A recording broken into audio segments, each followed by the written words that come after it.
Hello, welcome to the channel Why Stories. Enjoy watching. Tina Navarro was terribly afraid to be happy because after nearly every very joyful event in her life, a terrible blow happened. Even almost 20 years after that strange day when she, still a young schoolgirl, first realized the unusual law of her life, if she had too much fun, she would have to cry bitterly. Back then, she brought home a diary with year-end marks for the second grade, proudly displaying all straight A's. But at home, she saw her grandparents on her father's side in tears. She never knew her mother's parents. When Tina was about 5 years old, she began asking questions about all her relatives. She was very curious why most children in the kindergarten had 2 grandmothers and 2 grandfathers. Her mother avoided giving direct answers to this question for a long time, but then, thinking that Tina was old enough, she revealed the not-so-pleasant truth. The woman told her that she had been abandoned at the gates of an orphanage where she was raised. "Sweetie, I was so little that I don't remember anything about my life before the orphanage," she said. "So, I got used to living with people. I had nothing to compare it to, so I didn't even protest against what I now consider a terrible injustice. But most importantly, they fed me, raised me, and educated me there. And then I was lucky to meet your dad. Remember how we used to read fairy tales? Well, your dad is better than all the best princes. He noticed me and warmed me with his love. If you only knew how scared I was that his parents would be against me and separate us. Fortunately, my fears turned out to be unfounded. Your grandmother Valeriana and grandfather Javier became a real family for me, one I never had. So, you can consider them, your dad and you, my closest and most important people. You are my family." The story from her mother had a strong impact on Tina. It was her first close encounter with harsh reality. She felt deeply sorry for her beautiful mother. It was hard for her to imagine what it was like to live without feeling loved and cared for. Sometimes, Tina wondered who could abandon her little mother. In fairy tales, there were similar stories where a young princess was taken far away. In her fantasies, Tina's mother was the daughter of some noble parents, and their cunning enemies took her away. She created her own happy endings, like imagining that one day they would reunite and, after joyful reunions, they would discover she was their granddaughter. Of course, they would all become friends. Initially, after her mother's revelations, Tina was terribly afraid of having the same difficult fate her mother did. But over time, the fear faded away. By the time school started, Tina had already forgotten about it. Her parents and grandparents adored her. She didn't feel deprived of love and didn't bring up the painful topic that her mother had shared. On that fateful day when Tina had to grow up instantly, it turned out that her parents had been in an accident on their way to work. There were no bad omens or signs warning them not to go anywhere that day. Even if there had been, practical parents would probably not have heeded any advice not to go. They always did what duty commanded. In the morning, Tina's parents bid her farewell on her way to school, hugged her, and wished her luck. However, on that day, luck took a cruel turn away from the Navarro family, resulting in a terrible tragedy. As Tina's father was driving the car, a reckless driver attempting a dangerous overtaking maneuver on the opposite lane collided with them at full speed. The impact sent their car flying off the road like a leaf caught in a strong gust of wind. The twisted heap of metal left both the driver and the passengers severely injured. Witnesses immediately called for an ambulance and notified the police. However, for Tina's parents, this did little to change the grim situation.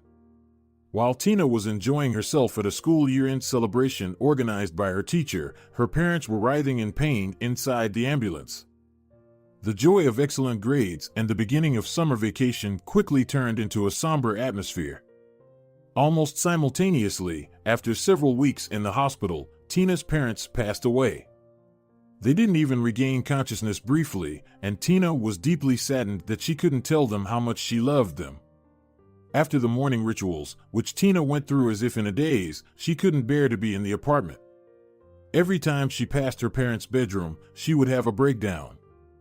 Her grandmother, who had left her rural home to offer support, consulted with her grandfather. Javier, our little girl is dying from grief here. And living in this concrete box is suffocating for me too. You know, sometimes I feel like the door to the apartment will open at any moment and our son and daughter-in-law will walk in. It's hard on me, and only God knows how hard it is for Tina, she said. In the end, during an urgent family meeting, it was decided to move Tina from the city apartment to the countryside. A change of scenery, new experiences, and constant chores gradually helped normalize her condition. Tina worked in the garden and cared for the family animals, which flocked to her as if sensing that she needed their support. From morning till night, she had activities and amusements, and on sunny days, she learned to swim in the river under her grandfather's watchful eye. Tina even started to smile occasionally. It happened for the first time when she watched the clever mother cat and her kittens. The famous village mouser, Marina, taught her kittens all the tricks they might need in the future, and the nimble little creatures engaged in lively races with each other. In August, Tina's grandmother, who was relieved to see her granddaughter's soul thawing, came up with an idea and discussed it with her husband. Javier, Tina can learn just as well here in the countryside as she could in the city. We can transfer her to our school. Of course, it's already the last month of summer, and we don't have much time, but we need to act quickly. People will understand. The teachers at our school, although a bit old-fashioned, might even be better for our little one, she said. With her husband's approval, the grandmother turned to Tina and asked, "Will you stay with us here in the village?" Instead of answering, Tina tightly embraced her grandmother and her grandfather, who had joined the female half of their small but close-knit family. They decided not to part with the city apartment. After all, if Tina ever wanted to leave the village after finishing school, she would already have her own place. As her grandmother had anticipated, Tina enrolled in the rural school and was warmly received. A diligent and neat girl who had quickly made friends with almost all her peers and older kids during the summer, she easily found her place in the class. While studying wasn't exactly easy for her, she diligently overcame all difficulties, never wavering from her goals. As Tina grew older, her theory that her successes turned into misfortunes found confirmation many times. She would have preferred not to pay it any attention and consider all the incidents as coincidences, but it seemed that troubles always managed to neutralize all the joyful events. She should have been happy that her school years were coming to an end. However, it also meant that she would most likely have to part ways with her grandfather and grandmother because there were hardly any prospects in the village. Rumors had it that even the school was on the verge of closing due to a lack of students. The prosperous farm of past years had long since fallen apart, and a few entrepreneurs dreaming of reviving agriculture or dairy production on the fertile land couldn't provide employment for the entire working population. With her grandparents' blessings, Tina moved back to the city and into her parents' apartment to pursue higher education. On the day she learned that she had been accepted into the long-cherished educational institution, she was overjoyed and rushed to share the good news with her grandmother and grandfather. They celebrated along with their granddaughter, but Tina, internally expecting a catch, noticed that their cheerfulness seemed somewhat forced. Before the start of her studies, there was no reason to stay in the city, so Tina hurried back to her beloved family. Unfortunately, the ominous premonitions that had haunted her proved true. Tina managed to coax her grandmother into revealing the news, which hit her like a ton of bricks. "Tina, my sunshine, please listen to me carefully and stay calm. I am seriously ill. I'm begging you, don't quit your studies," her grandmother said. Her grandfather chimed in. "Valeriana, why are you scaring our granddaughter? Doctors can treat you, so stop feeling down." Tina noticed that her grandmother tried to appear lively and cheerful, but she couldn't help but see her wince from pain occasionally or abandon tasks more quickly than usual. That day, they went together to pick berries. Without even filling one bowl, her grandmother decided to head back home, saying, "Yes, Tina, it is true that old age is no picnic. My head is spinning from the sweet aroma. I'll go lie down for a while, I suppose. Don't worry, you'll see. I'll rest for a bit and then go out again when it's cooler.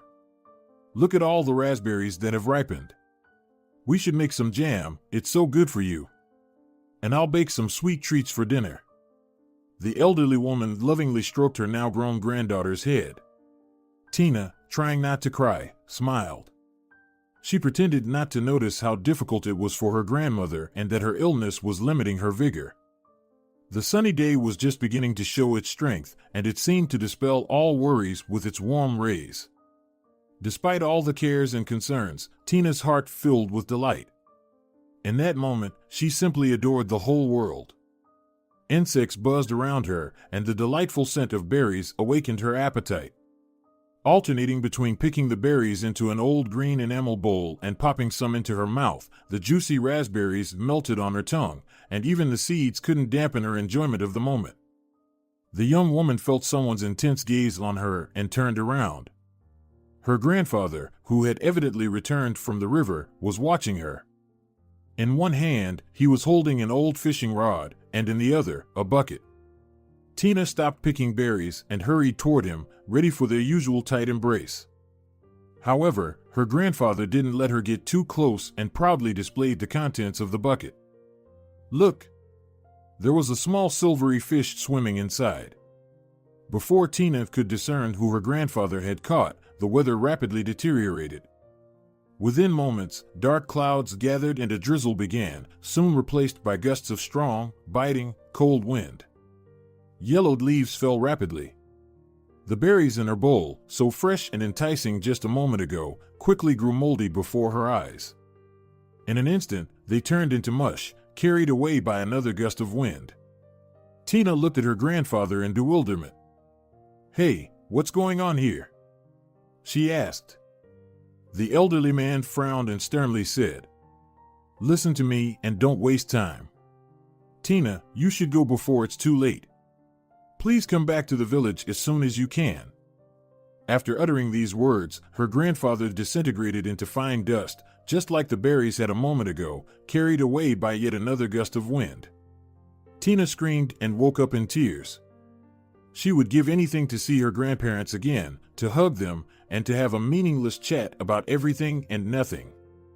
She longed to tell them how much she missed them. The dream had been so realistic that Tina felt unsettled. Even though she didn't believe in any mystical stuff like prophetic dreams, she couldn't ignore her grandfather's plea. Moreover, a persistent thought kept turning in her mind that dreams from Thursday to Friday had a tendency to come true. This superstition, emerging from the depths of her subconscious, troubled her. The anniversary of her grandfather's death wasn't too long ago, and Tina was paying her respects to his memory. After some contemplation, she decided that her dear relative was asking her to visit his grave once more. But why the urgency? Continuing to ponder her dream, the woman mechanically performed her usual tasks and prepared for work. However, she couldn't concentrate on her job.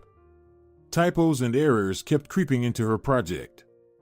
Tina spent over 2 hours on a task that usually took her only 30 minutes. Having completed half of her workday without taking a lunch break, she asked her director for permission to leave urgently. She explained that she needed to go. Tina checked the schedule for an intercity bus that passed near the village and rushed to the station. She knew she had to hurry, as her grandfather had requested. Fortunately, despite the good weather that allowed a delay in finishing the gardening season, she managed to buy a ticket. Realizing that the village store might be closed by the time she arrived, Tina bought a packet of pasta, a few cans of stewed meat, one of which she planned to take as a gift to the graveyard, some of her favorite pillow-shaped candies that reminded her of her grandparents, and a bottle of water for her journey at the nearest store. She remembered that there were grain stored in glass jars in the rural house, and in the cellar, there were preserves and potatoes for storage, so she could make do with those supplies. However, it wasn't in her nature to arrive empty-handed at the rural house. Senior relatives taught Tina to rely not only on supplies, but to replenish them as well. During the times when practically all the funds were spent on her grandmother's medical treatment, this habit had really saved the family. When the wallet was nearly empty, and there was almost nothing on their credit cards, these reserves allowed them not to go hungry and wait calmly for the next payments. To distract herself from her somber thoughts, Tina couldn't resist opening the package of candy on the bus and popping one into her mouth. Although the taste wasn't quite the same as before, it still transported her back in time. When her grandmother was alive, she used to call these candies joy, while her grandfather would invariably correct her. "My dear, these are candy buttons." Her grandmother would wave her hands in mock frustration and sometimes ask Tina, "Tina, are you going to eat pie with candy buttons?" The girl would burst into joyful laughter and cut herself off mid-sentence to avoid jinxing herself. Such conversations occurred with remarkable regularity. Now, the grown-up Tina understood that this playful debate was a form of endearment between her grandparents. In all her memories, her grandmother and grandfather had never even argued, let alone resorted to harsh words. Regardless of the fact that the pie had different names, it was delicious. Conversely, during the last 2 years of her life, her grandmother had hardly gotten out of bed and, of course, hadn't baked her tasty candy button pie. When Tina visited the village, she tried to replicate the culinary masterpiece by following the recipe to the letter. Nevertheless, it never turned out quite the same as before. However, her grandmother, after taking a bite, would praise her baking and always cheer her granddaughter. "It turned out wonderfully. You've become quite the homemaker. Oh, your future husband will be so lucky.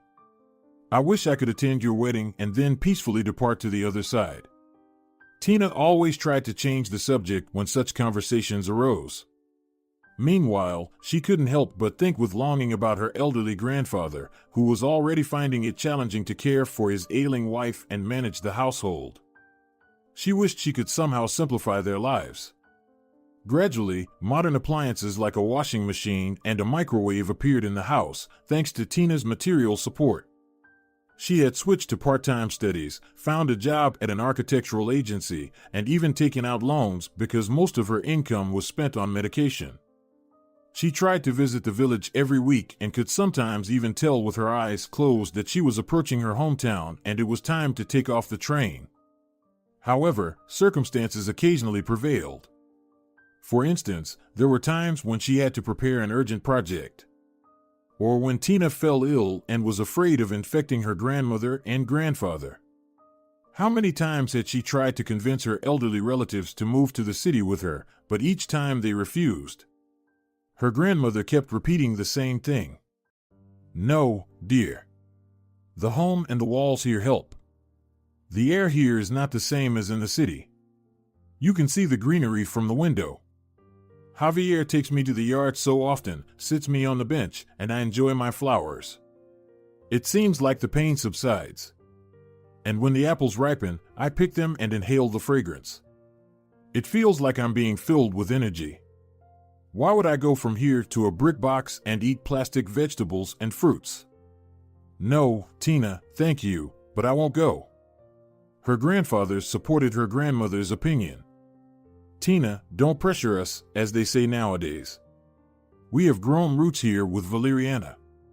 It's like with plants, when you start transplanting the grown ones, they can start to wither or even die before their time." So, Tina abandoned her idea.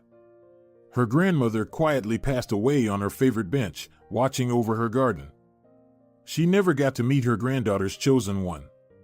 It was another coincidence that Tina saw as a manifestation of the sinister fate looming over her. Not long before her grandmother's death, Tina fell in love. Usually, Tina avoided the company of men, which was quite challenging because she was an attractive young woman with her own apartment.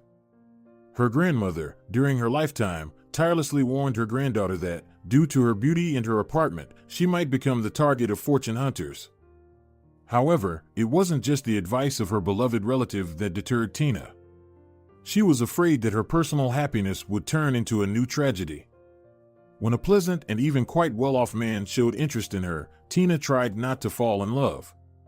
She had no desire to pay an exorbitant price for that happiness. None of her friends or colleagues even suspected how much Tina longed to lose herself in feelings for a loved one and to have a child. But she forbade herself from even dreaming about it. Tina directed all her energy into her work, and on weekends, she would go to her grandfather to help him with the household and offer support. She had long considered that traveling to the village and back took quite a bit of time, especially considering she had to adjust to the bus schedule. Taxi rides for such long distances were a luxury she couldn't afford. Tina came up with the idea of learning to drive a car. However, she didn't have access to a vehicle yet, and she wasn't confident that she could master this skill.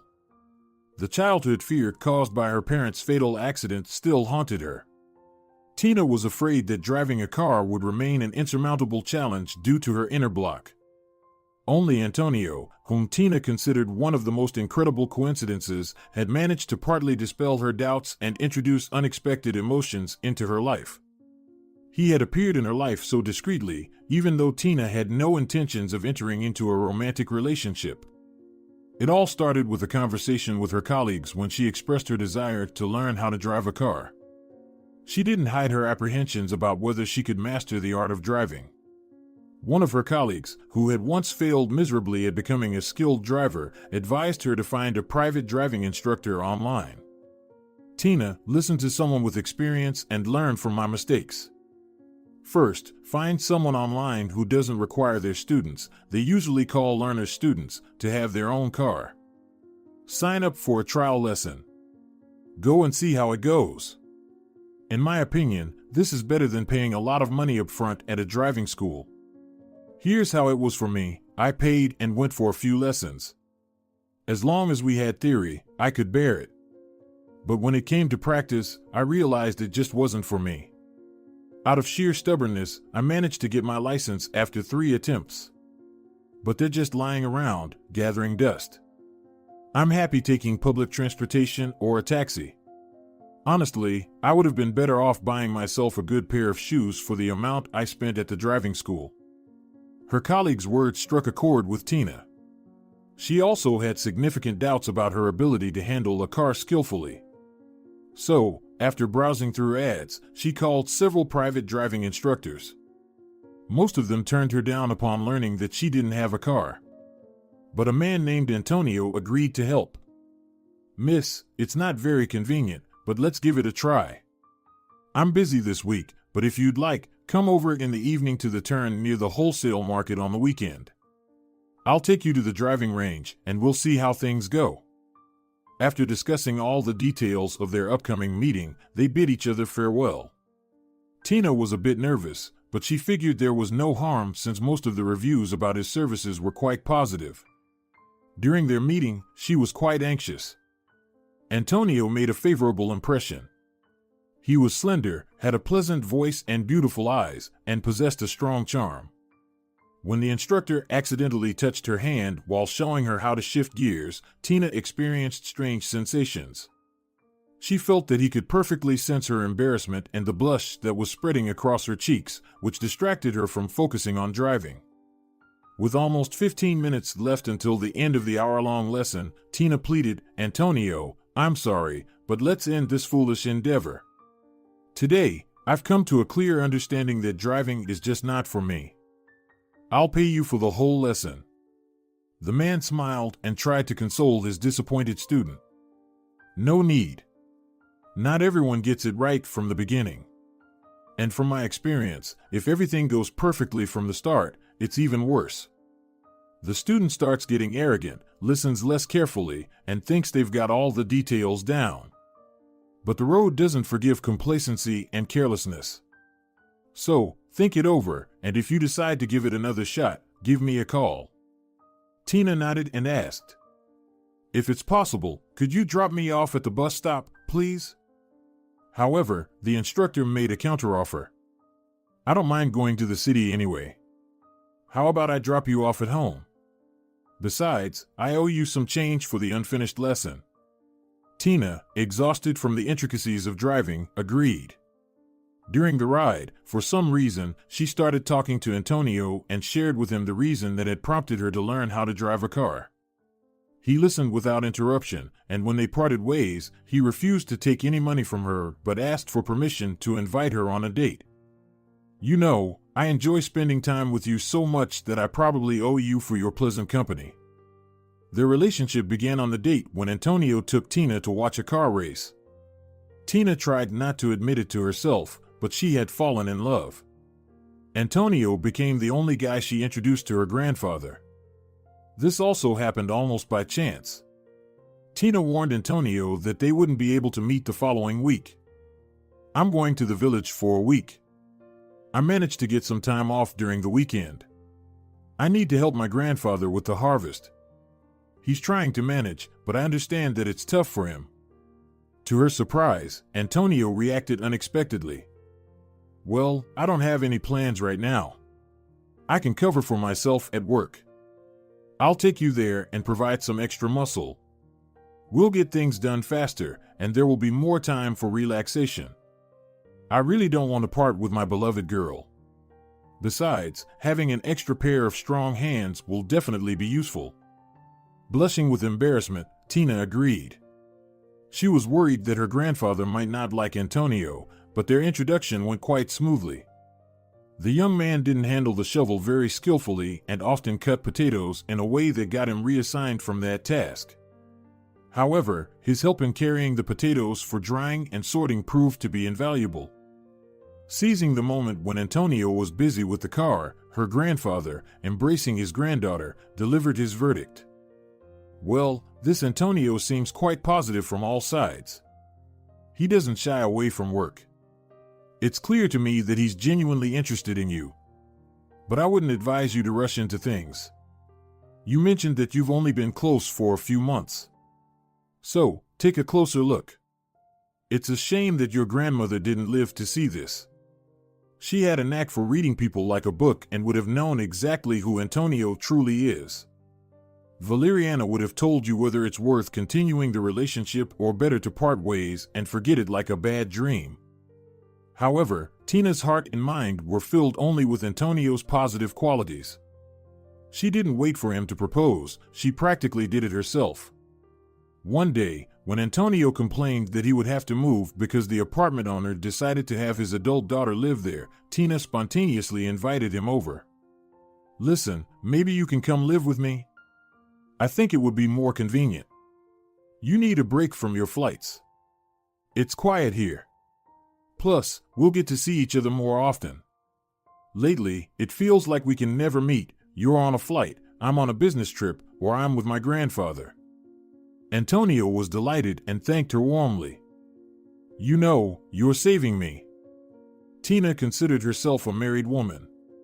She was happy to make her beloved happy, and she saw his absences as a reasonable price to pay for the days when he was by her side. She even felt that fate, after teasing her to its heart's content, had finally forgotten about her, and now she could live in peace. When Antonio presented her with a beautiful ring on March 8th and officially proposed to be his wife, Tina couldn't help but cry. "I'm so happy.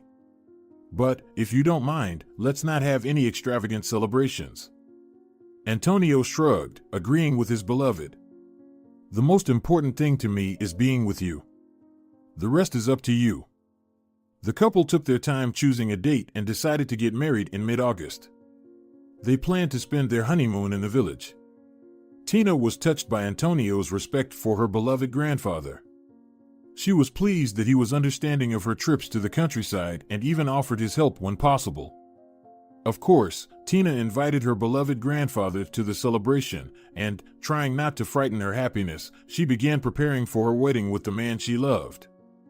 2 weeks remained until the August wedding date when a neighbor from the village told Tina that her grandfather Javier had been admitted to the district hospital with a suspected stroke. Tina rushed from work to visit her relative and, if the attending physician permitted, to transfer him to the regional hospital. But it was all in vain. His heart, weary from life's hardships, gave out. Her grandfather passed away before her eyes, tears streaming down her face. The bride canceled the wedding due to her grief, but neither the groom nor the invited guests dared to object. Tina didn't even want to have a civil wedding and asked Antonio, "If you can, could you live with me in the village, at least for a short while? I don't want to leave my home until 40 days have passed." Instead of a joyful post-wedding vacation, it turned into a mournful work shift. Tina had to deal with the harvest, to which her grandfather had devoted so much effort in planting and growing. Antonio's help came in handy, as without him, she would probably have cried all the time. Tears came at the slightest provocation. She would get upset even when she picked up a shovel whose handle had been polished to a shine by her grandfather's hands. Or, passing by the clothing rack, she would smell a familiar scent. The nerves of Tina, who was now completely alone, were on the verge of bursting, and she had a very hard time dealing with her grief. Despite the physical labor and fresh air, she developed insomnia. She tried not to wake up the man sleeping next to her. She lay there thinking that perhaps, if she had been more insistent, her grandfather would still be alive. Why didn't I persuade him to move to the city or at least take him to the clinic for an examination? Maybe I could have extended Javier's life? Such thoughts and unanswered questions tormented Tina. Antonio, on the advice of a pharmacist, bought calming medications for his beloved. With them, she didn't feel the heartache as acutely. At least she stopped crying incessantly and began sleeping through the night. Tina couldn't bring herself to sell her grandfather's house. It was there that her meaningful childhood took place, warmed by the love of her grandfather and grandmother. Within those familiar walls, she felt tranquility and solace in her heart. Antonio, stuck in the status of a perpetual fiancé, often traveled between the cities, and Tina offered, "Listen, if you happen to pass by on the highway, you can always stop at this house. Park your car in the yard. Relax like a regular person. So, take the spare set of keys, don't hesitate. I think my grandfather would be pleased that his home won't be abandoned." In the spring, Tina asked a local tractor driver to plow the garden. She understood that she wouldn't be able to fully tend to the farm, but she didn't want the land, which her grandparents had poured their hearts and hard work into, to be overrun by weeds. During the May holidays, Antonio was on another work trip. However, Tina, accustomed to all kinds of rural chores, managed without his help. She planted a couple of buckets of potatoes and sowed the rest of the area with mustard, leaving a little space for pumpkins and zucchinis, which didn't require much care. When Tina returned for her grandfather's anniversary, with Antonio's help, she quickly harvested the crops. Now, just over a month after that sorrowful day, she was heading back to familiar places, reminiscing about her loved ones. Antonio hadn't called her for a couple of days, which occasionally happened because he visited places with no cell reception. However, at this moment, Tina desperately longed to hear her beloved's voice. She scrolled through her call list and dialed Antonio's number. A robot's voice responded, indicating that the subscriber was available. The village was approaching, and it was time to get off the bus. No one else got off at the stop with her, and Tina sadly noted that the village was still far from revival. Her legs were a bit swollen from sitting for so long, and her not-so-comfortable office shoes weren't suitable for a cemetery visit. She glanced at her smartphone screen and realized that it would be dark in an hour or two, so Tina decided to postpone her visit to her loved ones' graves until morning. She hurried to a familiar house, not far from the highway. It was only necessary to go 3 streets deeper, and there it was, her own. Her grandfather, Javier, had asked her during his lifetime, "Tina, you can update the inside of the house as you like, but leave the outside as it is. And when I'm no longer here, don't forget to repaint the window frames. Your grandmother and I used to choose and carve patterns for them. Well, you updated the window frames in memory of us." Tina would always scoff at her grandfather's instructions. "Well, why are you worrying? You're still strong." Now, like every time she visited the village, before even entering the yard, Tina automatically checked the condition of the window frames. In some places, the paint had already peeled off, and in a few spots, it seemed like the planks had shifted slightly from their original positions. After all, a house without its owner was practically an orphan. Tina began mentally making a list of the purchases she needed to make early the next morning and planning her day to ensure she had enough energy for everything. However, after stepping over the threshold of the house, her thoughts took a different turn. She was greatly surprised to find that the circuit breakers at the entrance were in on position. When leaving the village, Tina usually disconnected the power, just in case. However, she didn't dwell on this oddity.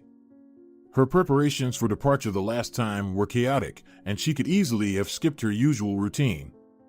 Alternatively, Antonio might not have turned off the electricity when he visited for a break. Tina turned on the light in the hallway. With joy, she took off her worn-out shoes and entered the room. It turned out that the strangeness of the automatic switches was not the only reason for surprise. Curled up on the high bed like a kitten, she was a little girl. Tina felt uneasy. It wasn't frightening, but the unpleasant feeling of someone intruding into her home made her softly call out, "Hey, hello. Who are you, and how did you get here?" The girl lifted her head. Still half asleep, she squinted at Tina, then fluttered her long eyelashes and explained, "My name is Sylvia. I'm 6 years old. I came here with my mom and Uncle Antonio because we had to leave our apartment in the city quickly. Mom said it was necessary." Examining Tina closely, the little guest exclaimed, "Wow, I know you. There are a lot of your photos here. You're Tina, right? Uncle Antonio's sister?" When my mom and he were getting ready to leave, he gave me photo albums first. I managed to ask who was on the cover. It was your photo. He said it was his sister. Are you younger or older than Uncle Antonio? Tina's head was spinning with surprise and unexpected news. Not only did her fiancé bring some woman and a child to her countryside home, but he also told the child that she was his sister, not his fiancé. Quite an interesting turn of events. She wanted to scream and throw things, but the little girl was completely innocent of Antonio's deceit. Tina confirmed the girl's guess and asked, "Yes, Sylvia, my name is Tina. By the way, have Uncle Antonio and your mom been gone for long?" It was still light outside when they left. They said they'd go back to our old apartment to get the remaining stuff and come back right away. They promised to bring me cake. They told me not to turn on the kettle and not to go outside. They said to behave quietly and not turn on too many lights. So, I was looking through the photo albums while it was still light. Then I started feeling bad, got tired, and wanted to sleep. It looks like I fell asleep. Sylvia smiled and concluded her little story. Well, I took a nap, and then you came. I'm sorry, I didn't have time to tidy up. Tina, who was also uncomfortable with a stranger rummaging through her grandfather's cabinets, reassured the little girl. It's okay. I'll clean everything up myself, don't worry. Tina guessed that the girl, who had spent almost the entire day sitting and sleeping, might be hungry, so she tried to ask as hospitably as possible. Sylvia, are you hungry? The girl politely declined. No, thank you. My stomach hurts a lot. Tina wasn't very familiar with what children of preschool age should look like. She had seen them in stores, on the streets, and on public transport, but she hadn't had much close interaction with them. However, it didn't take much experience to realize that Sylvia didn't look very healthy right now. The rosy cheeks on her fairly pale face seemed artificially painted on. Tina briefly hoped that the girl had just woken up recently and had a red mark from sleeping on her cheek. But the symmetrical redness quickly dispelled that assumption. The woman noticed that the girl's condition was deteriorating and asked, Let's take your temperature, okay? Sylvia obediently agreed, and Tina quickly fetched the first aid kit, mentally thanking her grandparents for teaching her to always have at least simple measuring devices and a small supply of common medicines in her home. The old mercury thermometer didn't bring good news. The bright mark on the scale showed almost 38 degrees. Tina tried calling her fiancé again, but Antonio's phone was still unreachable or turned off, and she didn't even know what to think anymore. Trying not to scare the little guest with a frightened face, Tina asked, Sylvia, do you know your mom's phone number? The girl nodded and, wincing in pain, pulled a small children's backpack in the shape of a soft toy from under the pillow. She took out a notebook from it, opened the cover, and dictated her host's home phone number. However, another hope for clarifying the situation proved to be in vain. Sylvia's mom was also unreachable. Tina tried not to panic, but seeing that Sylvia was not well, she couldn't help but show concern. The girl had one episode of vomiting, and Tina, after comforting the frightened guest, tidied up, and turned to the internet. Judging by the articles she quickly read online, Sylvia's symptoms pointed to appendicitis. Of course, Tina understood that without a medical background, she couldn't make an accurate diagnosis. However, most of the texts indicated that delaying seeking medical help when there was suspicion of appendicitis was not advisable. Tina considered it unacceptable to risk the child's health and possibly her life. No matter how she ended up in her home through her deceitful fiancé, she couldn't remain indifferent. After dialing the emergency service number, she briefly explained the situation to the operator, and her call was redirected to the medical team. Reiterating the symptoms, Tina understood from the caller's response that she had done everything correctly. The woman provided her address, received a brief mini instruction on what to do in case Sylvia's condition worsened, and now all that was left was to wait. Antonio's number was still unreachable. Seizing a moment when the girl seemed to be feeling a little better, Tina asked, "Sylvia, do you happen to know where your documents might be? They might be needed." The girl replied, "They are in my mom's bag, but she took it with her, I think." Tina had to search the house, but in the check-patterned suitcase, similar to the ones the transporters used to carry goods, there was only clothing, a few toys, and a couple of books about a boy wizard. While waiting for the ambulance, Tina comforted Sylvia, who was getting worse. She asked if the girl went to school and received a negative answer. Not knowing how to behave with the suffering child, Tina tried to engage her in a conversation about literature. "I was checking the bag for documents just in case and saw the books. Have you read them already? Who did you like the most?" The girl weakly smiled. "My mom is into them. I prefer comics. I can't read very well yet, but in comics, everything is clear as there are pictures." Time passed slowly, and Tina was constantly afraid that Sylvia would suddenly get worse. Pushing away thoughts of a tragic ending, she forced herself to find new topics for conversation with the girl. The sounds of the approaching ambulance seemed more beautiful to her than her favorite musical compositions. The doctor who conducted the examination shook his head. "In any case, whether you like it or not, we'll have to go to the hospital. Pack your things and documents, get dressed, and let's go. We'll wait in the car and prepare the necessary paperwork." The medical team left. The girl, who had been remarkably calm until that moment, suddenly grabbed Tina's hand and pleaded, "Aunt Tina, please come with me. I'm terribly scared. I can't do this alone. Please." Tina's heart skipped a beat. There was so much hope in the girl's eyes that she couldn't let her down, so she agreed. "Okay, don't worry. We'll go together. Just if they ask, I'm your aunt. Let's say a cousin. My name is Tina Navarro. Got it?" Of course, in the district hospital, they might recognize her, but there was nothing else to do. She didn't know what else to come up with to avoid explaining how they had really met. "Right?" Seeing the girl's nod of agreement, the homeowner continued, "Besides your name, tell me your last name and patronymic, because I think they'll need to include them in the paperwork."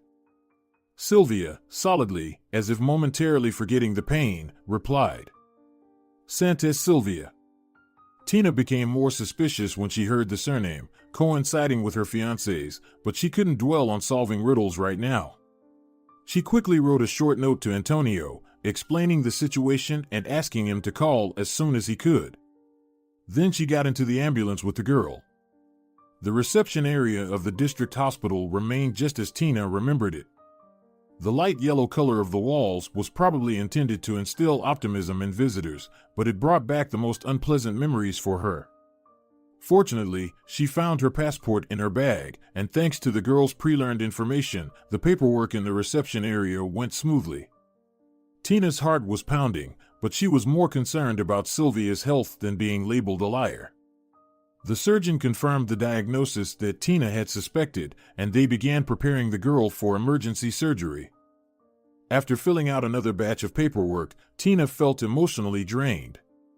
She stumbled a few times when asked about the girl's allergies, but Sylvia came to her rescue. Perhaps in such confusion, adults dealing with sick children were nothing unusual, as no one gave her suspicious looks. Sylvia was taken into the operating room, and Tina was left alone in the room where even the most talkative people often lost their eloquence. After confirming visiting hours and taking a photo of the information sheet on her smartphone, Tina went outside. She needed to return to her countryside home, and considering that a new day was almost upon them with all the fuss and worry, she had no choice but to call a taxi. Almost at the moment Tina took out her phone to call, it rang. Antonio's photo and name appeared on the screen. Tina answered and heard Antonio's persuasive voice. "Hi, sweetheart. Where are you right now?" However, an unfamiliar woman and apparently Sylvia's mother interrupted the man's unhurried speech. "Tell us quickly, where have you taken my daughter? She should be with me within half an hour, or I'll report to the police that you've taken my child." The audacity of the stranger infuriated Tina. She was about to give her a piece of her mind, but there was some commotion on the other end, and the phone was apparently taken back by Antonio. Tina heard him shout at the woman to read the note carefully and not freak out right away. Then, lowering his tone, he addressed his fiancée. "Tina, please forgive me. Julia just got all nervous. She didn't even read the note properly before attacking. Tell me, how is Sylvia?" It took colossal effort for Tina to restrain herself from causing a scene with her beloved fiancé, who had shown a very unexpected side of himself. "Sylvia is currently undergoing surgery at the district hospital. They're removing her appendix. They said they managed to bring her in on time. You can visit Sylvia tomorrow or call the hospital's information desk to confirm visiting hours. I took a photo just in case. I'll send it to you now. Thank you so much, Tina. You can't even imagine how great you are. Wait there for a bit, I'll come pick you up so you don't have to call a taxi." Tina wasn't exactly thrilled to see her fiancé, who had prepared such an unusual surprise for her, but she was so exhausted from all the stress that she agreed. "Okay. When you get closer, give me a call. I'll wait by the curb across from the main entrance. It'll be quicker than going around for half a block." While waiting for Antonio, Tina thought sadly about how her life had been normal just a day ago. There was hardly anything special in it: home, work, occasional outings, meetings with Antonio, small joys, and almost no troubles. But after that strange message from her grandfather in her dream, everything had changed suddenly. She had met Sylvia, and now, thanks to the doctors, the girl was likely to get better. It was scary to think what would have happened if Tina hadn't listened to her grandfather and stayed in the city. Perhaps things wouldn't have turned out so well. But now, what would happen to Tina's life? She had already confirmed Sylvia's sanity. The girl claimed that Antonio had introduced her, Tina, as his sister, and there was no reason not to believe Sylvia. Tina could find only one explanation for such a strange act by her fiancé, and she didn't like it at all. Most likely, Antonio had been having affairs, and he had the audacity to bring his mistress into her grandfather's house, which was supposed to be their future home. Antonio's call interrupted the thoughts swirling in her head about the inevitable breakup, and Tina set out to clarify the situation. Barely nodding at her fiancé, Tina got into the car and interrupted his greeting and the torrent of gratitude for helping Sylvia. "Antonio, no need for that. You'd better explain to me why I suddenly came to my grandfather's house and unexpectedly found an unfamiliar girl there." Antonio began to explain. "You see, Sylvia and her mom, Julia, had to go into hiding urgently. They got into a very complicated situation. It's all tangled up there: loans, a tyrannical partner, his unstable cronies. Julia can't even reach her mother. She's too ashamed to return like a beaten dog after what happened. She wants to earn some money and come back with her head held high." Tina interrupted the man again. She spoke calmly, but internally, she was seething with anger and resentment. "Antonio, I understand everything. You did a noble thing by helping a woman and her child who found themselves in a difficult situation. But why the hell did I suddenly become your sister, according to your words? When did this magical transformation happen? I practically consider myself your wife, and not too long ago, You were demonstrating anything but brotherly love to me." The car suddenly swerved as if Antonio were maneuvering to avoid an obstacle. The infuriated woman could see that he was not happy to hear her accusations or answer her questions. He pretended to pay even more attention to the road. Tina also decided to take a pause and postpone the relationship talk until they got home. After all, her loved one, or maybe just her former fiancé now, was driving, and their lives were in his hands. From there on, they drove in silence until they reached home. Tina felt a strong hunger pang, despite the nerve-wracking day. Considering that the last time she had eaten was just a piece of candy and some water on the bus, it wasn't surprising. It was the simple physiological need, and it was intensified by the immense stress. But the realization that she was finally about to reach home didn't make her feel any better. She knew that she would most likely have to meet the girl's mother and engage in a very difficult conversation. At her grandfather's gate, illuminated by the car's headlights like a print developing in a darkroom, a fragile female figure appeared. Tina guessed that it was the anxious Julia who had come out to meet her and Antonio. Upon seeing the car, Sylvia's mother hurried to open the gate, and Antonio expertly parked it in the yard. The welcoming woman closed the gate and approached Tina. "Hello. As you've probably known, my name is Julia. I apologize for yelling at you on the phone. I just about lost my mind when I realized my daughter was missing. I didn't even notice the note. Thank goodness Antonio helped figure it all out. You have such a wonderful brother. Let's go inside quickly, I've prepared dinner. I understand that the most dangerous part is behind us, and I don't want to interrogate you while you're hungry. I'm very grateful to you. Well, why are you standing there? Let's go, you definitely need some nourishment. I, for one, could eat an elephant when I'm nervous. Just now, while I was waiting for you and Antonio, I nearly finished half a loaf of bread with sausage and cheese leftovers." While Tina washed her hands, the uninvited guest proceeded to set the table like a seasoned hostess. She didn't ask for any help, nor did she search for utensils, as if she had been here many times before and had completely made herself at home in this unfamiliar place. From the dishes laid out on the table, Tina could tell that Julia and Antonio brought the most groceries.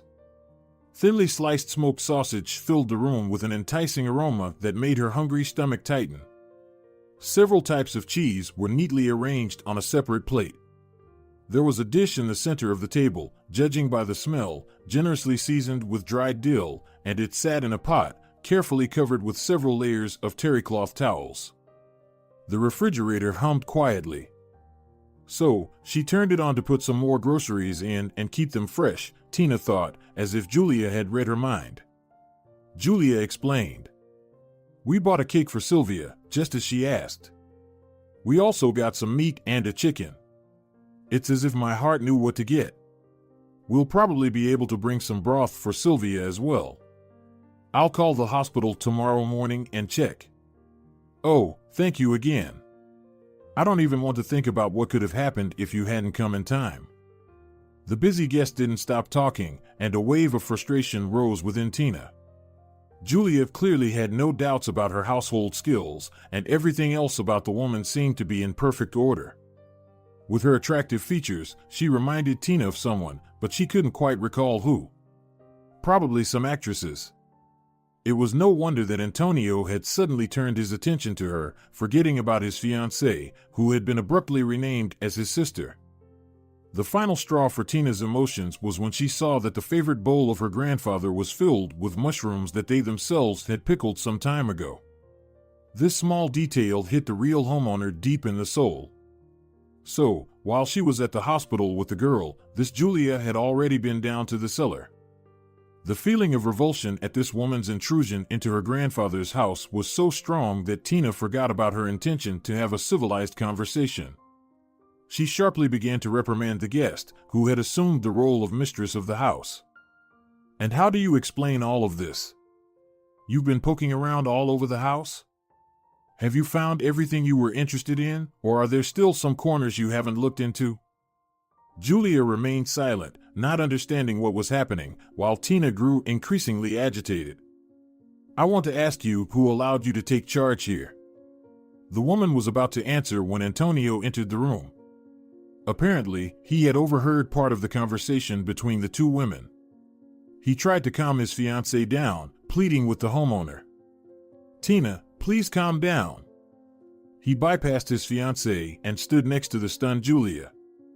However, his maneuvers and words had the opposite effect. The homeowner yelled, venting her anger. "Gather your stuff and your food and get out of here. I don't want to see you anywhere near my house, and I won't allow you to move in with this lady and her child in my city apartment, Antonio. Look at what a knight you've become. If you want to play nobleman, go ahead, but do it on your own turf. Don't drag me into this voluntarily or involuntarily. I believe I didn't deserve such treatment. What you did was despicable." Unlike the now silent Antonio, Juliet attempted to defend herself and protect the interests of the man she considered Tina's brother. "Listen to me, and don't be hysterical. Honestly, have you lost your mind like a little girl? I didn't meddle in the intricacies of your family relationships, but you're not entirely correct. Your brother also has a right to a share of this house and the apartment. So, if you don't want to divide everything voluntarily, for example, by leaving this property to your brother and settling in the city, then the property will be divided by the court. We do live in a legal state, and your brother has a right to part of the inheritance." Tina had never complained about lacking a sense of humor. Everything happening to her would be funny if it weren't so sad. It was evident to her that Julia staunchly believed Antonio's version. There was no point in causing a scene. Tina took her phone out of her jeans pocket and, in a calmer tone, explained. "Of course, a brother has a right to an inheritance. The thing is, I don't have a brother, and I never did. Antonio is my now ex-fiancé, who seems to be skillfully lying to both me and you. He used to call me his beloved. Now, as it turns out, I've been demoted to a sister. What a surprise. So, why don't both of you leave right now, and I'll completely forget about your existence. And if you don't want to do it voluntarily, as you put it, I'll call the police to the house. I don't think they'll give you much trouble, but it'll certainly frazzle your nerves. And if you're as legally savvy as you're trying to demonstrate here, you should know what penalties await both of you. I can only assume that, at best, explaining the situation will take several hours. Think about it, but don't forget that your daughter is in the hospital.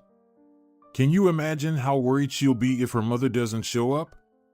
Tina knew that she was hitting Julia where it hurt the most, the child in the hospital. However, after such an exhausting day, she had no energy left for sympathy. "I strongly advise you to make the right decision. I'm giving you half an hour to pack up and get out of here in all directions." Julia turned to the man standing beside her and asked, "Is what Tina said true? She's not your sister, but your beloved?" Antonio attempted to justify himself, saying, "Well, if I had said I was taking you, along with Sylvia, to my cohabitant's countryside house, would you have agreed? I'm sure you wouldn't have. You're quite proud. So, don't accuse me of being despicable. If it weren't for your pride, things would have turned out differently altogether. Now look at how everything has spiraled." Tina had grown tired of listening to their verbal dispute and interjected with the information that time for packing was running out. "Hey, go wherever you want and argue to your heart's content, but leave me and my house alone. Time is running out. Keep in mind that in 27 minutes, I'll be calling the police, and whoever hasn't hidden won't be my fault." Seeing that Tina wasn't joking in the slightest, Antonio began to gather his clothes and tools that he had brought to repair the house.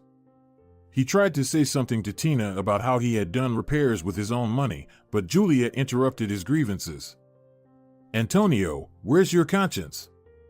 In reality, Tina deserves thanks for not immediately reporting us to the police, and you're trying to portray yourself as a victim in this foolish situation." Everyone fell silent, broken only by the sound of doors closing and the rustling of drawers. Tina seemed to fall into a strange numbness. She watched as the person she had considered her reliable support carefully checked if he had left any of his belongings behind. During their time living together, she never noticed his meticulousness. Perhaps there had been no reason for her to admire it, or maybe such situations had never arisen. After completing the gathering of his things, Antonio started packing the food from the table, placing it all into bags. Surprisingly for Tina, Juliet interrupted this unpleasant task. "That's enough, Antonio, let's go. I have no more strength to look at this mess." Antonio waved his hand and, without even looking at Tina, quickly exited the house. However, Tina made him pause. "Antonio, return the keys to my city apartment right away, so you won't be tempted to settle there. I'll give you all your belongings, but you won't enter alone. You will retrieve them in my presence and with witnesses. Not only to prevent you from taking anything extra, but also to ensure you won't accuse me later. I'm just afraid to even think about what to expect from you anymore." Tina herself didn't understand where this sudden fearlessness came from. Her anger at her ex-fiancé gave her determination, and she didn't realize that the truth was entirely on her side. She couldn't physically force the uninvited guests out, and before the police arrived, they could easily have taken matters into their own hands. If Antonio had gotten angry, he might have just pushed her against the wall. However, playing it cool, he silently removed the keys to the city apartment from his keyring and threw them on the floor. Passing by the homeowner, Julia slowed down a bit, looked into Tina's eyes once more, and apologized, thanking her for helping her daughter. "I don't even know how to express what I feel. If you can, please forgive me for everything, and may your good deed be generously rewarded. You practically saved my daughter. Forgive me, bye." After escorting the uninvited guests out of the house, Tina followed them to make sure they didn't cause any trouble. Although Julia seemed to apologize quite sincerely, who knew what was on her mind? Besides, Antonio had nearly destroyed his image as an honorable person. Tina, acting like a supervisor, walked in the footsteps of her former fiancé and the uninvited guest. Then she waited for Julia to open the gate. For some reason, she didn't want to turn her back on her recently beloved person. When Antonio started the car and drove away from the yard, the homeowner let out a sigh of relief. She had never believed until the last moment that she could avoid a violent resolution of the conflict. Therefore, she carefully locked the gate, inserting a metal rod into the brackets for extra security. In the house, she had to block the door in a not-so-reliable but simple way by jamming a wooden mop handle into the door handle.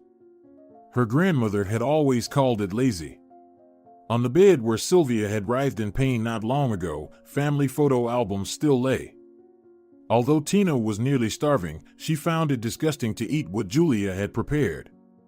First, Tina placed a pot on the stove, filling it with water to boil pasta. While waiting for the water to boil, she carefully placed the remaining dishes from the table in the refrigerator. She didn't think it was right to throw away the food and decided to take the stranger's groceries to her neighbor in the morning. She seemed to have some farm animals. She would find someone to feed them. Tina began to tidy up the small mess left behind by Antonio. She also wanted to put the photo album back in its place, but the faces of her loved ones in the pictures looked so understanding and sympathetic that she settled comfortably at the table and started looking at the photos page by page. The water had already boiled, but Tina didn't want to interrupt her silent conversation with her beloved people, so she brewed herself some coffee, thinking that she had conveniently forgotten to add salt or spices to the water. Memories flooded back to Tina from the pages. Here were her parents and her in the park. She vaguely remembered that day, with only fragmented impressions of various attractions remaining in her memory. However, the photographer had captured that day. Now, the grown-up girl, even older than her parents in the picture, admired them. They seemed so young and joyful. No one could have known then that they would meet their end in about a year. Tina wished everything had turned out differently. She didn't know how long she had been sitting at the table, savoring the moments of her dear ones and completely forgetting about the steeping tea. It was probably time to go to bed since there would be a lot to do tomorrow. But Tina couldn't voluntarily tear herself away from the photo album. While Tina was contemplating those precious moments, suddenly the phone rang. The number that appeared on the screen vaguely rang a bell with Tina. She recalled that Sylvia had dictated this unusual combination to her, and she had written down these numbers on forms in the reception area. So, most likely, it was Julia calling. Tina initially wanted to block the number out of anger, but then she thought that it might be related to some bureaucratic details about Sylvia's hospitalization, so she answered the call. "Speak, but make it quick." "I'm sorry, this is Julia. I feel very uncomfortable reaching out to you." Tina's peaceful mood instantly vanished, and her anger grew as she listened to Julia's timid speech.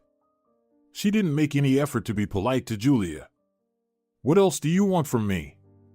I've arranged everything for the girl's hospitalization and listed your number as the first contact. That's it, my mission is complete." Julia refuted Tina's assumption that the call was about the girl. "No, I'm not calling about that."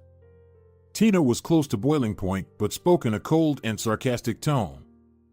"Then why are you calling? Did you suddenly remember something you forgot to take with you? I can send it by mail. Just provide the address.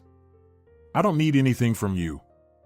The voice of the caller became very sad and quiet, to the point that Tina could barely hear Julia's words. "Antonio and I had a big fight along the way. He dropped me off when we weren't too far from the village. I can't imagine how to get to the district center at night. You're the only one I know here, even though we met in such an unusual way, so I can only hope for your mercy and a miracle. I'm currently at your gate. If possible, please toss a blanket over the fence. I'll spend the night here, and in the morning, I'll try to hitchhike to the district center." Tina's anger suddenly dissipated. After all, she was in the heat, and Julia seemed to have it even worse. After a moment's pause, she replied that she would come out to the gate and then hung up. Julia clearly didn't expect Tina to open the door in front of her and offer, "Shall we go inside, then? It's not May outside, you might freeze. I don't want any guilt on my conscience." Seeing the hesitation in the woman who had come, Tina added, "Don't worry. I won't be interrogating you about our relationship. It's pretty clear already. It seems Antonio had both of us wrapped around his finger. We can consider ourselves friends by misfortune. Is that okay?" Julia was relieved and agreed without hesitation. She felt awkward being back in the house where such dramatic events had unfolded recently, revealing the unpleasant truth about Antonio. However, it was getting quite chilly outside. Tina further secured the house by jamming a mop handle into the door handle and inviting her guest to sit down. "We'll tidy up a bit, have some coffee, and then head to bed." Julia agreed. But when the hostess started to clear the table and remove the photo albums, Julia suddenly stopped her and pointed to one of the pictures. "Oh, this woman looks exactly like my mother when she was young. I don't know who the man standing next to her is, though. How do you have this picture?" Tina was just as surprised as her guest. "Actually, that woman is my mother. My father is the man next to her. This picture was taken by my grandfather near our city house. On the next page, you'll see me standing next to them, along with my grandmother. Look." Julia even opened her purse, took out her phone, and asked, "Wait a moment." She quickly swiped her finger across the screen, obviously looking for something. Soon, she handed her smartphone to Tina. On the screen, there was a social media page. Julia explained, "This is my account, and in this album, you'll find photos of my family. Take a look at the black and white photo. My mother had her portrait taken at a studio, which was fashionable at the time. Doesn't this woman remind you of anyone?" Tina examined it more closely. Indeed, there was a strong resemblance between the woman in the picture on the screen and the one in the paper photograph. It might even seem like it was the same person, only captured in different settings and with different cameras. However, the year printed in the corner of Julia's mother's studio photo clearly indicated that they were different people. After all, Tina's mother was very young at the time. Julia asked the homeowner, "Listen, could our mothers possibly be related? My maiden name is Fernandez. What's yours? Tina, who had also entertained the thought of a possible family connection between the two women, sadly replied, I'm afraid I won't be able to shed any light on this matter. My mother grew up in an orphanage. I know nothing about any of her relatives. She never looked for them or told me about it. I was very young at first. Then my parents passed away, and my grandparents had other priorities than searching for my mother's family. Julia's face stretched in amazement, and she hurried to share some incredible information. Listen, this might sound unbelievable, but I'm almost certain we're relatives. My mother, to put it mildly, came from a troubled family. Well, to be more precise, there wasn't much of a family there. Our shared grandmother, for some reason, had taken to drinking. My mother said she used to live okay, but then something unpleasant happened at work, or she found out about my grandfather's infidelity, or something like that.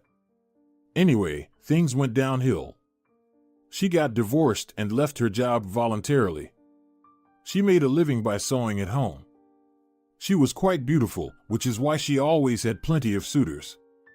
My mother was the eldest child from her first husband, and she mentioned that sometimes the house felt like a madhouse.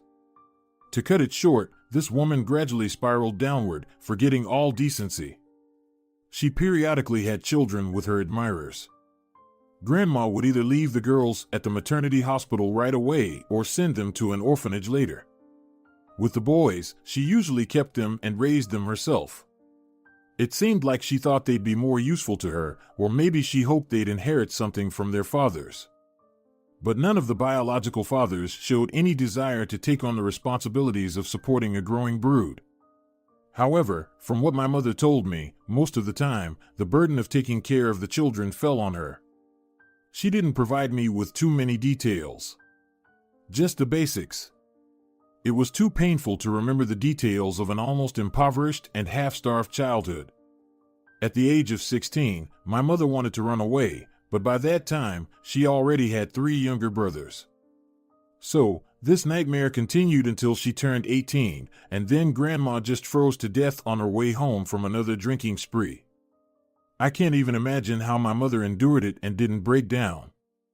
She worked 2 jobs and managed to exchange her apartment with an additional payment so that her little brothers lacked for nothing.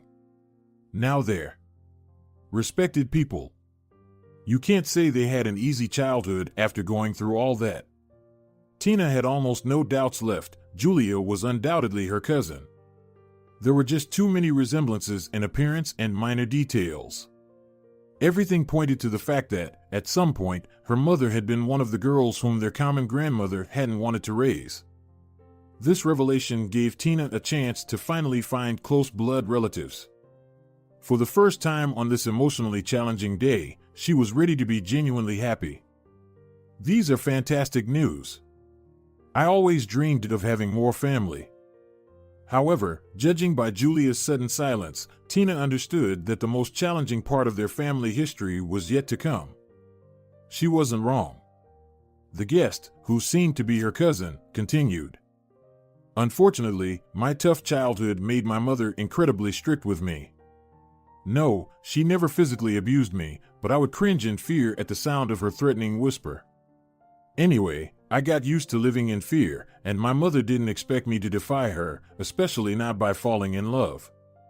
Antonio, my classmate, charmed me to the point where I got pregnant. When my mother found out about the pregnancy, she screamed at me. Oh, it was a nightmare. I couldn't take it, so I ran away. Antonio quickly denied any involvement in my pregnancy, and I ended up hurt by the betrayal. I moved to another city with almost no money. I guess my guardian angel is completely gray-haired now, but somehow, everything worked out. I got together with a man named Sancho. He knew I was expecting a child, but he didn't oppose it. In fact, he was fine with it. He knew I was pregnant, but he didn't object. Anyway, everything was fine. I and my child had a roof over our heads. I was instructed to take care of the household, educate myself, and assist Sancho in various ways.